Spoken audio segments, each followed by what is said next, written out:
के पतरवा हो कवन हो मैया ना। मंदिरवा में मैया बैठी करके सिंगार हो। मंदिरवा में मैया बैठी करके सिंगार मंदिरवा में मैया बैठी करके सिंगार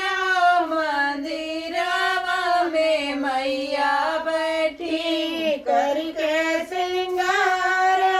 मंदिरवा में मैया बैठी मैया के पैरों में पायल सोहे। मैया के पैरों में पायल सोए मैया के पाँव में पायल सोहे। मैया के पाँव में पायल सोए पायल के हीरे तीरे पायल के हीरे तीरे पौजे बजार मंदिरवा में मैया बैठी करके सिंगार मंदिरवा में मैया बैठी करके सिंगार मंदिरवा में मैया बैठी करके सिंगार मंदिरवा में मैया बैठी करके सिंगार मंदिरवा में मैया बैठी मैया के कानों में कुंडल सोए। मैया के कानों में कुंडली सोए मैया के कानों में कुंडल सोए। मैया के कानों में कुंडली सोए कुंडल के हीरे तीरे कुंडल के हीरे तीरे झुमका हजार मंदिरवा में मैया बैठी करके सिंगार मंदिरवा में मैया बैठी करके सिंगार मंदिरवा में मैया बैठी अंदर करके सिंगार मंदिरवा में मैया बैठी करके सिंगार मंदिरवा में मैया बैठी मैया के हाथों में चूड़ी सोहे। मैया के हाथों में चूड़ी सोए मैया के हाथों में चूड़ी सोहे। मैया के हाथों में चूड़ी सोए चूड़ी के हीरे तीरे चूड़ी के हीरे तीरे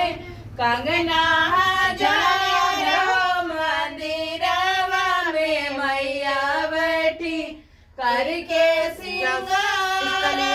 मंदिरवा में मैया बैठी सिंगार मंदिरवा में मैया बैठी करके सिंगार मंदिरवा में मैया बैठी करके सिंगार मंदिरवा में मैया बैठी करके सिंगार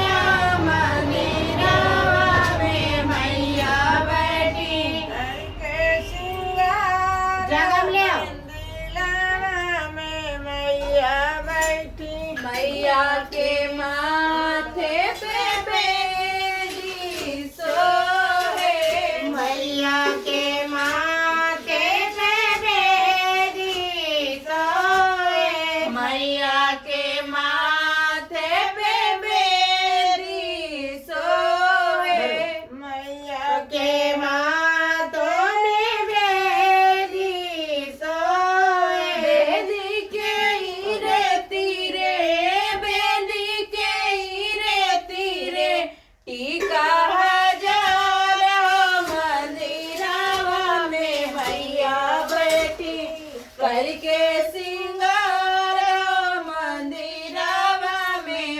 मैया बैठी करके सिंगार मंदिरा में मैया बैठी करके सिंगार मंदिरवा में मैया बैठी करके सिंगार मंदिरा में मैया बैठी मैहर के शारदा भवानी तोहार गुण कैसे बखानी मैहर के सरदा मानी तोहार गुण कैसे बखानी रे मैहर के शारदा भवानी तोहार गुण कैसे बखानी मैहर के सरदा मानी तोहार गुण कैसे बखानी मैया दुआरे के लगड़ा पुकारे मैया दुआरे के लंगड़ा पुकारे मैया दुआरे के लगड़ा पुकारे मैया दुआरे के लंगड़ा पुकारे लगड़े को पैर दिया जानी तोहार गुण कैसे बखानी लंगड़ा के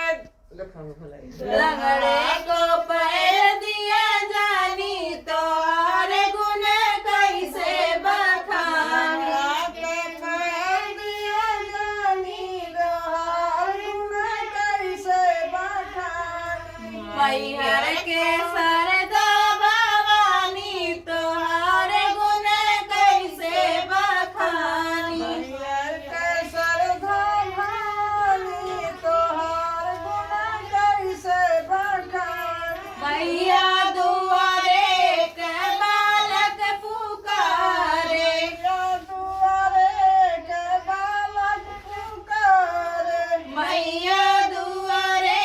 के बालक पुकारे मैया दुआरे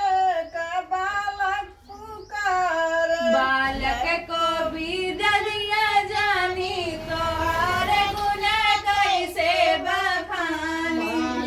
बालक विद्या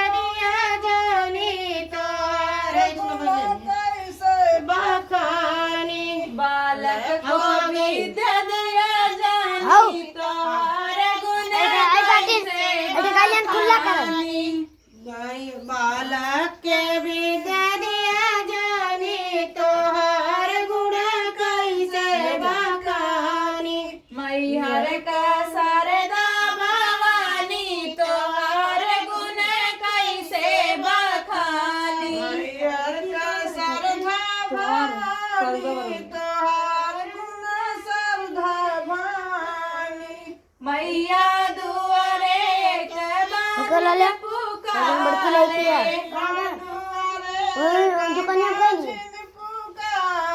मैया दुआरे के बाजिन पुकारे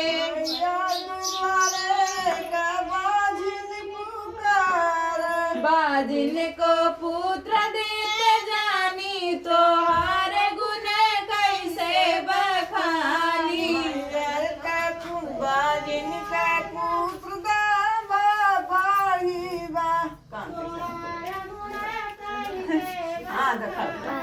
बाजिन को